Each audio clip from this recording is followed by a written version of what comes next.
itu hanya dua, senang dan tidak senang. Hanya itu. Kalau yang ditentukan Allah kepada kita itu menurut hati kita itu senang, maka kita akan takdir baik. Kalau yang ditentukan oleh Allah kepada kita itu dirasakan hati tidak senang, maka kita temukan kalimat takdir buruk. Padahal semuanya baik untuk kita. Akal kita saja belum mengumpulkan informasi untuk bisa disodorkan kepada hati untuk memutuskan itu baik dan tidak baik. Begitu sudah dikumpulkan informasi, sesuatu yang tidak baik itu digali ternyata dari ilmu-ilmunya, dan itu adalah peran akal untuk bisa mengumpulkannya. Hati akan bisa membantu memutuskan baik. Baru kemudian ikhwan fillah, Bapak Ibu yang dirahmati Allah, kekuatan yang ketiga milik manusia adalah kekuatan bertanggung jawab. Apa yang dipilih oleh akal, apa yang diputuskan oleh hati, maka yang bertanggung jawab terhadap semua pilihan dan keputusannya adalah seluruh tubuh kita. Resikonya itu yang nanggung seluruh tubuh kita. Bahwa ketika memutuskan ba'da isya itu kita tidur, kemudian malam harinya kita bangun bertahajud, ditutup dengan witir, dengan istighfar, dengan doa, kemudian diikuti sholat subuh dengan rangkaian doa pagi, dengan rangkaian sedekah pagi dan amal yang lain, pasti punya resiko. Resikonya bisa jadi paginya ngantuk, walaupun belum tentu, dan seringnya tidak. Resikonya ketika ketemu teman tidak nyambung, tidak ngomong masalah TV.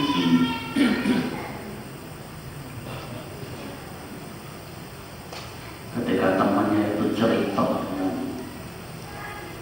begitu gegap gempitan, oh iso-isone kalah, padahal gue Manchester United orang tahu kalah, oh iso-isone yura mbok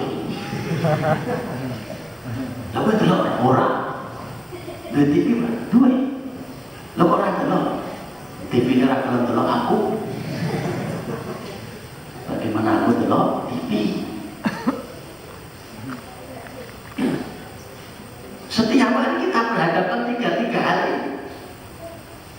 Mau minum itu akal kita memilih pakai tangan kanan itu yang baik, pemutusnya adalah hati. Putuskan bismillah. Yang resikonya, resiko di jalan kebaikan, resiko di jalan Allah Subhanahu wa ta'ala, seseorang akan memilih.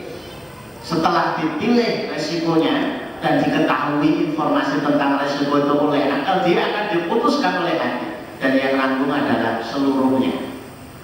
Dari mulai ejekan, dari mulai cacian, dari mulai umpatan, sampai pukulan, sampai penderitaan, sampai resiko terbesar adalah dibunuh sekalipun. Itu adalah resiko yang harus dipertanggungjawabkan semuanya. Maka belajar dari apa yang disabdakan Rasulullah di akhir-akhir beliau diambil ajalnya oleh Allah Subhanahu wa ta'ala. Rasulullah memilih kembali kepada Allah SWT, dan Rasulullah memutuskan, dan Rasulullah bertanggung jawab. Maka hari-hari itu adalah hari-hari berat. Kenapa diberikan 14 hari waktu bagi Rasulullah untuk demam, yang setiap akan sholat beliau harus diguyur dengan 7 kayu, sehingga dingin, baru kemudian pakaikan pakaian, diikat kepalanya, dia tetap sholat berjamaah, kecuali hari-hari terakhir di mana Rasulullah meminta Abu Bakar untuk mengimam. Salah satu khutbah beliau yang agak panjang, hari-hari mendekati akhir. Kalau hari terakhir, di mana hari Senin pada subuh Rasulullah khutbah, itu pendek, tapi sebelum beberapa hari itu ada khutbah beliau yang panjang, yang saya ambil dari Tarikh Munawwar Khalil. Beliau sampaikan di dalam khutbah beliau, di mana beliau hari itu dituntut oleh sahabat Ali dan Al-Fawwal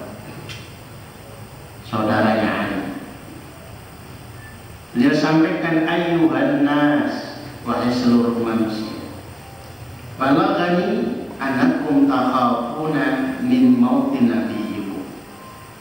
Sampai kepadaku informasi bahwa kalian itu takut kalau nabi kalian itu mati. Hal khalada nabiyyun qabli, apakah ada seorang nabi sebelumku itu yang kekal? Fiman bu'itha ilaikum fa akhluda fikum, sehingga saya akan hidup kekal di tengah-tengah kalian. Nabi-nabi sebelumnya juga meninggal. Apa salahnya kemudian ketika aku pun juga akan meninggal seperti mereka? Ala wa inni lahiqum bi rabbi, ketahuilah sesungguhnya aku akan bertemu dengan Rabbku. Wa innakum lahiquna bi, dan kalian akan menyusulku pula. Fa usikum bil muhajirin al awwalina khairan, maka aku wasiatkan kepada kalian agar kepada muhajirin yang awal-awal hendaklah kalian berbuat baik kepada mereka. Wa usi al muhajiruna bima bainahum bi khair, dan aku wasiatkan agar sesama muhajirin yang datang kemudian hendaklah kalian selalu berbuat baik. Fa inna Allah ta'ala yaqul, sesungguhnya Allah subhanahu wa ta'ala memfirmankan, wal asri innal insana lafi khusr illa alladziina amanu wa 'amilus shalihati wa tawasaw bil haqqi wa tawasaw bis sabr. Demi waktu, sesungguhnya seluruh manusia itu betul-betul akan berada pada kerugian. Dan Rasulullah sering sekali mewasiatkan dengan ayat dan surat ini bahwa setiap detik kita ini berlaku kerugian bagi kita. Illal ladzina amanu, kecuali detik waktu yang dimiliki oleh orang-orang beriman.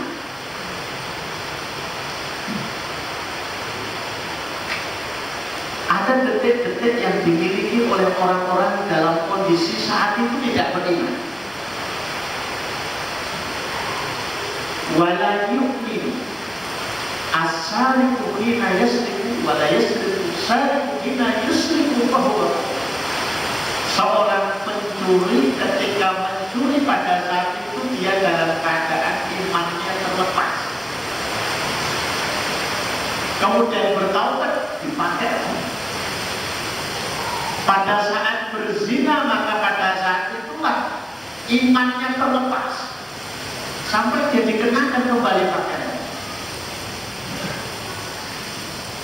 Maka perhatikanlah bahwa setiap kita itu bermaksiat kepada Allah, maka menit-menit dan detik itu adalah menit-menit dan detik-detik yang sangat merugikan, karena pada saat itu keimanan kita pun bisa terlepas.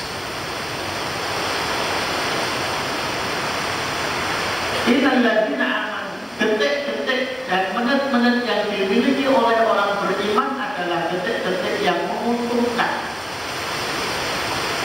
dimana kalau seseorang itu duduk ke maghrib menunggu sampai waktu isya,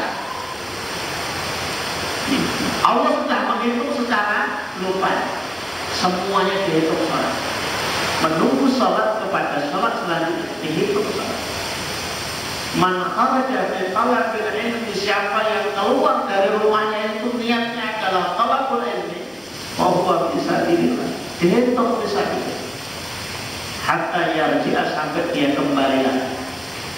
Mau 2 jam, mau 2 hari, mau 2 bulan, mau 2 tahun, mau 20 tahun, dihitunglah Allah Subhanahu wa ta'ala fi sabilillah.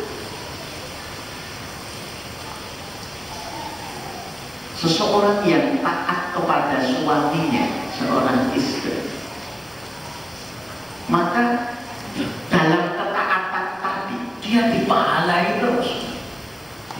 Bahwa dalam proses taatnya itu dia mendapatkan kenikmatan, berpahala. Bahwa dalam proses taatnya itu dia mendapatkan kesenangan, berpahala.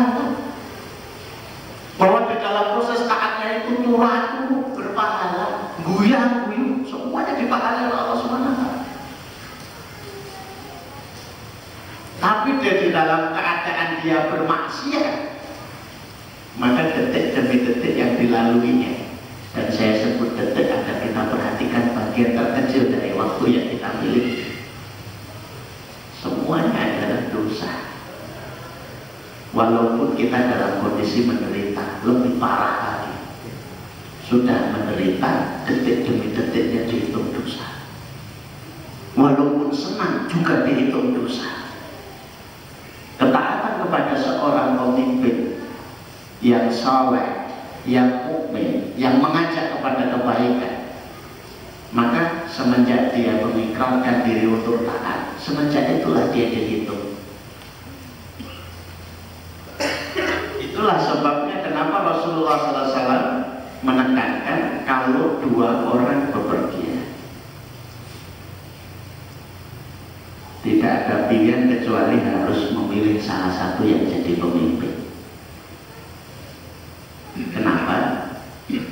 Karena ada proses ditaati dan mentaati. Pada proses hidup berjamaah dari dua orang inilah kemudian pahala itu mengalir semua.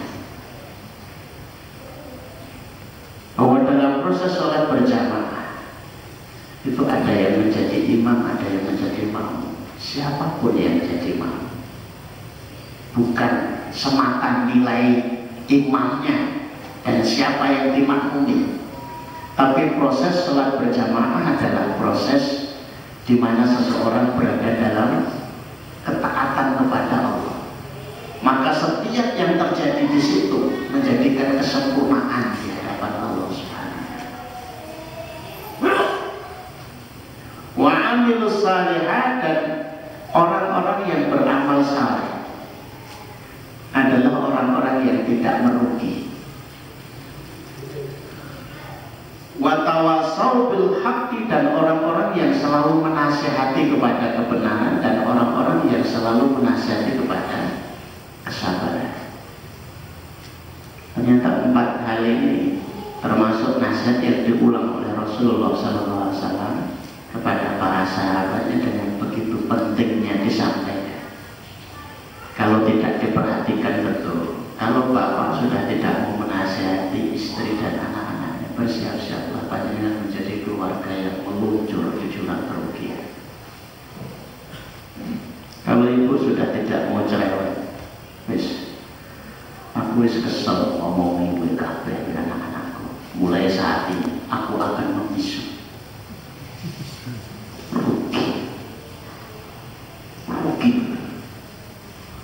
Lah wong sak masjid ngomongnya duanya kabeh. Mulai sekarang aku tidak mau menasihati, rugi. Bahwa yang kita nasihati itu mau atau tidak itu bukan urusan. Karena yang diperintahkan adalah bukan hendaklah yang kamu ajak itu harus mengikuti kamu. Tidak, perintahnya berlingkungan. Sampaikan bahwa itu sampai dan tidak, itu tidak ada catatan yang harus ditetapkan untuk kita. Tapi sampaikan, sampai.